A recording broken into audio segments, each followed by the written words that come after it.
নমস্কাৰ বন্ধুসকল, মই ফখৰুদ্দিন আলী আহমেদ স্বাগতম জনাইছোঁ আৱাজ আসাম চেনেললৈ। অসম আৰক্ষীৰ ক্ৰাইম ব্ৰাঞ্চে আচম্বিত অভিযান চলাই 453 জন মাটিৰ দালালক আটক কৰিবলৈ সক্ষম হৈছে। সমগ্ৰ অসমত অভিযান চলাই কামৰূপত 50 জন, হোজাইত 26 জন, নগাঁৱত 16 জন, বঙাইগাঁৱত 14 জন, যোৰহাটত 9 জন, ধুবুৰীত 20 জন, মৰিগাঁৱত 27 জন, শিৱসাগৰত 5 জন দালালক আটক কৰিবলৈ সক্ষম হৈছে অসম আৰক্ষীৰ ক্ৰাইম ব্ৰাঞ্চে।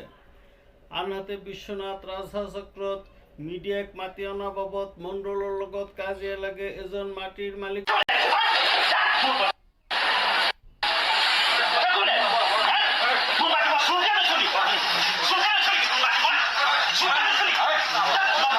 মালিকৰ সৰ্বত্ৰে এই দালাল উৎখাত কাৰ্যত জনসাধাৰণে মুখ্যমন্ত্ৰী ডক্টৰ হিমন্ত বিশ্ব শৰ্মাক প্ৰশংসা কৰিছে। লগতে গড়কাপ্তানি বিভাগ, গৃহ বিভাগ, জনস্বাস্থ্য কাৰিকৰী বিভাগ, সমাজ কল্যাণ বিভাগ, শিক্ষা বিভাগ আদি সকলো বিভাগত গিজগিজাই থকা দালাল ৰাজৰ উৎখাত কৰিবলৈ জনসাধাৰণে মুখ্যমন্ত্ৰী ডাঙৰীয়াক আহ্বান জনাইছে।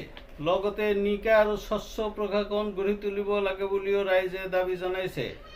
পঞ্চায়তৰ পৰা আৰম্ভ কৰি সৰ্বত্ৰে কামৰ আবণ্টনৰ নামত কমিশ্যন ৰাজ চলাই থকা ৰৌ বৰালীক আটক কৰি দুৰ্নীতিমুক্ত অসম গঢ়াৰ প্ৰতিশ্ৰুতি আখৰে আখৰে পালন কৰা হওক বুলি দাবী জনাইছে অসম জাতীয় পৰিষদৰ সভাপতি লুৰিণজ্যোতি গগৈ ডাঙৰীয়াই।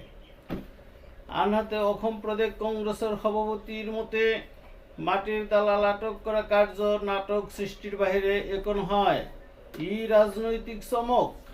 তেওঁ অসমৰ বিখ্যাত মাটিৰ দালাল ভৱানীপুৰৰ বিধায়ক ফণী তালুকদাৰক আটক কিয় কৰা হোৱা নাই বুলি প্ৰশ্ন তুলিছে।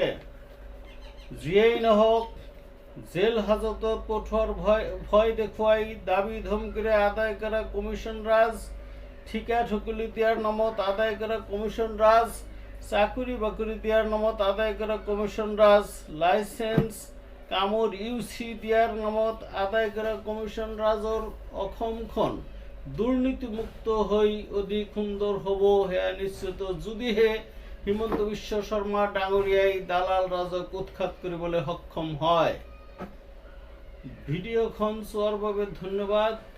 নতুন নতুন ভিডিঅ' পাবলৈ আৱাজ আসাম চেনেলখন ছাবস্ক্ৰাইব কৰিব আৰু কাষত থকা বেল আইকন প্ৰেছ কৰি ৰাখিব। ভিডিঅ'খনত লাইক, শ্বেয়াৰ আৰু কমেণ্ট কৰিবলৈ নাপাহৰিব। ধন্যবাদ।